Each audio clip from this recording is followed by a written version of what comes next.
सोलापूरचा स्वाभिमान असणारे देशाचे माजी गृहमंत्री सन्माननीय सुशीलकुमारजी शिंदे साहेब या प्रसंगी आपले आशीर्वादपर मनोगत आणि सदिच्छा इथे व्यक्त करतायत। मी आमंत्रित करते या भारत देशाचे माजी केंद्रीय गृहमंत्री सोलापूरचा स्वाभिमान असणारे लोकप्रिय नेतृत्व आदरणीय सुशीलकुमारजी शिंदे साहेब यांना।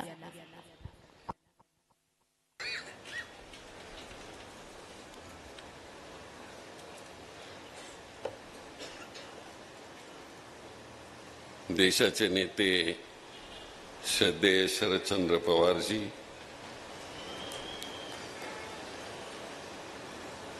आजचे सत्कार मूर्ती श्रीयुत काळुंगे सर, सौभाग्यवती काळुंगेजी, थोर विचारवंत साळुंकेजी,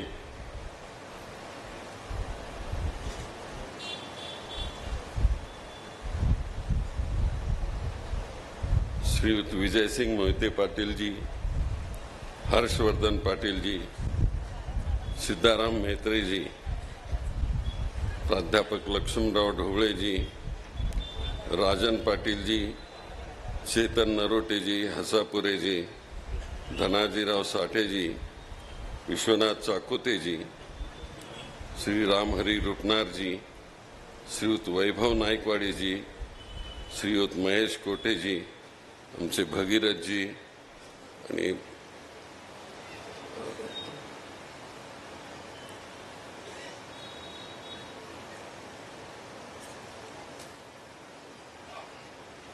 अभिजीत पाटिल जी, बोधले महाराज जी, शिवानंद पाटिल जी, डॉक्टर राजलक्ष्मी गायकवाड जी, काळुंके परिवार जी आणि माझे मित्र इंद्रजीत घुले जी,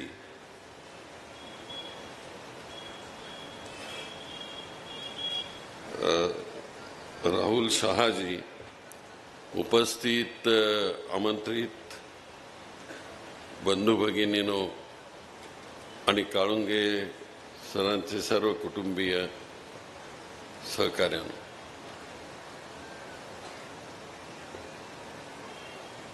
खरं म्हणजे काळुंगे सरांना 75 वर्ष झाली तसं वाटत नाही, कारण ते तरुणासारखे आजही फिरतात। थोडं जर लंगडणं त्यांचं सोडलं तर बाकी सर्व काही ठीक आहे त्यांचं।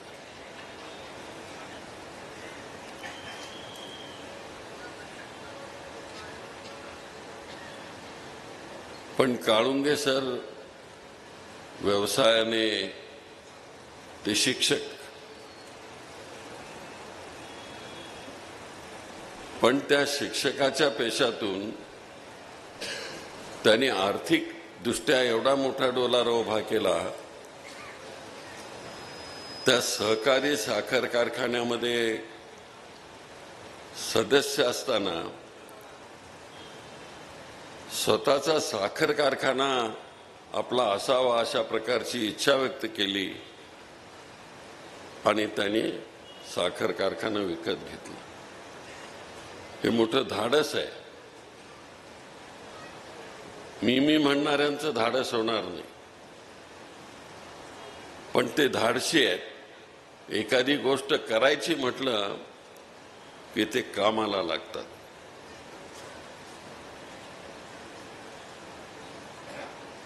ते म्हणाले की काँग्रेस पक्षाचा अध्यक्ष म्हणून, तालुका अध्यक्ष म्हणून 20 वर्ष त्यांनी काम केलं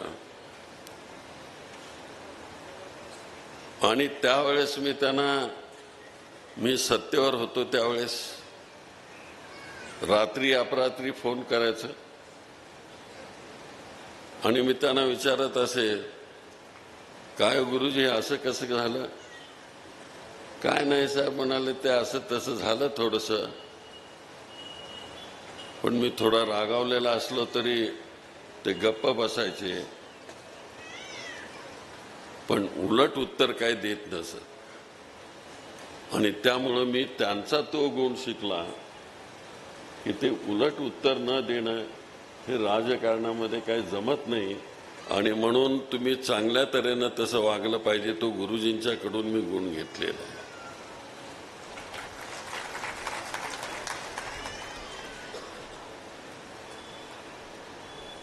ते हाडाचे शिक्षक आहेत.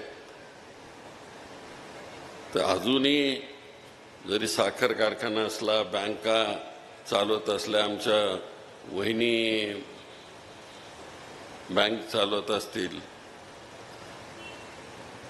पण त्यांचं सगळं लक्ष त्याही क्षेत्रामध्ये कशा तऱ्हेनं आपण शिक्षण देऊ आणि एक नवा समाज निर्माण करू, अशा प्रकारची त्यांची भूमिका असते.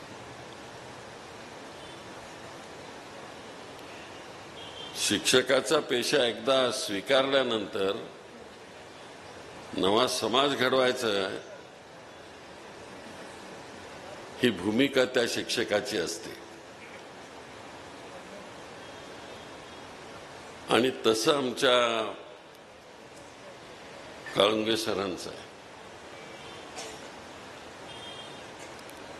आणि अनेक वेळेस मी त्यांचा अध्यक्ष असताना मी काम बघितलं, तर ते म्हणायचे की आपल्या पार्टीमध्ये लोक जरा संत झालेले आहेत, थंड पडलेले आहेत, चला आपण शेतामध्ये जाऊन भाकरी खाता खाता चर्चा करूया म्हणाले. आणि हे शेतामध्ये जाऊन चर्चा करायची सुरुवात त्यांनी करून दिली. आणि मग मी त्या सगळ्या माझ्या साई कॉन्स्टिट्युएन्सीमध्ये हे काम सुरू केलं. आणि सिद्धाराम म्हेत्रेंना देखील मी त्या कामाला लावलं की हे अशा तऱ्हेनं मंगळवेढ्याला आम्ही करत होतो, तर आपणही करूया म्हणून. तर माझ्या सगळ्या मतदारसंघामध्ये काळुंगे सर, आम्ही सगळे आता कधी दिवसभराचा कार्यक्रम असला तर दुपारी आम्ही भाकरी बांधून आणतो आणि तेच खातो आणि त्याच्यावर मग राजकारण चर्चा करतो.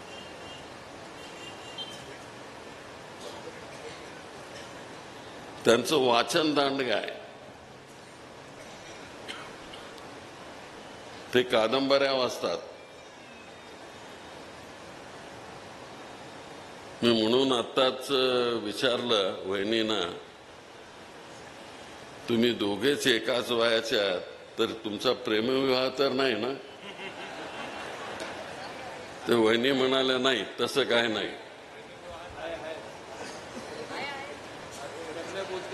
कन्या बोलते आहे.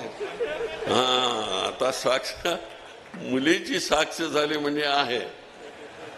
तुम्ही लपवत असला तरी मुली काही लपू देणार नाहीये.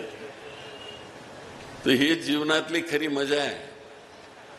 आयुष्यभर कष्ट करायचं, काम करायचं, पण 75 वर्षापूर्वी ज्या तारुण्यामध्ये तुम्ही जगलात त्याची आज आठवण येताना त्या सगळ्यांना आनंद होतो, पण त्याचबरोबर तुम्हा दोघांनाही आनंद होत असेल. केवढं सुंदर आयुष्य आहे. एखाद्या शाळेमध्ये शिकत असताना लग्न व्हावं आणि त्यांची सुरुवात दोघे शिक्षक म्हणून करावी, असे किती शिक्षक आहेत आपल्या समाजामध्ये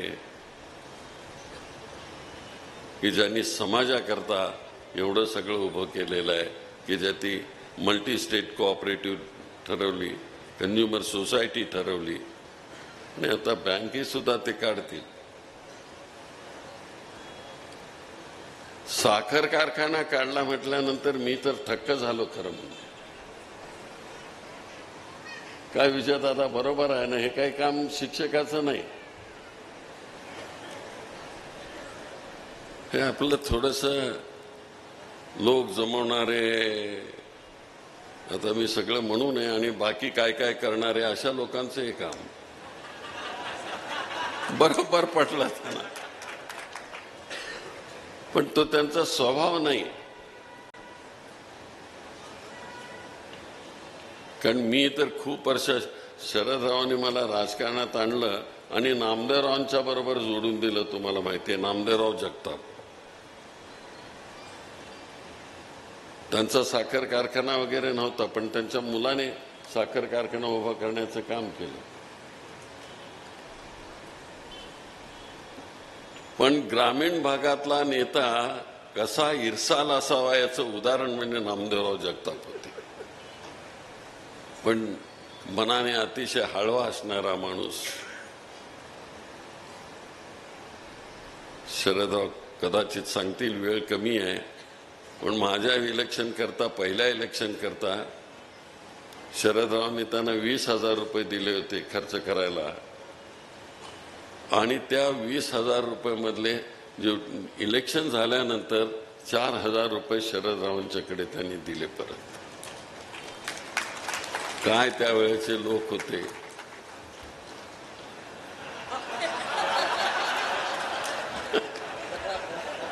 लोकांना बरोबर पटलेलं आहे.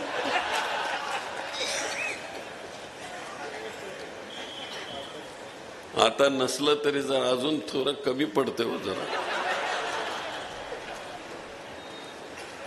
पण हे थोडं कमी पडते हो जरा. आता हे सोडलं पाहिजे तरच आपल्या निवडणुका व्यवस्थिशीर होतील. कारण जसे जसे आपण पैशाच्या मागे लागू तसा आपला विचार, तसा आपला हेतू आणि तत्व सुटलं जाईल आणि केवळ पैसा करता म्हणून निवडणुका लढू. ध्येयवादी संस्था चालवायची आणि त्या ध्येयातून नवीन समाज उभा करायचा, आणि तो नवीन समाज उभा करण्याचं काम काळुंगे सरांच्या सारखेच सर करू शकतात, दुसरे करू शकणार नाही. मी जास्त वेळ घेतला. शरदरावांच्या पुढे मी अजूनही जास्त बोलत नाही कधी. मगाच्या सभेमध्ये थोडासा माझा आवाज झाला होता, पण इथं कसा काय खुल्ला आवाज मला माहिती नाही. पण मी त्यांच्यासमोर जास्त बोलत नाही अजूनही.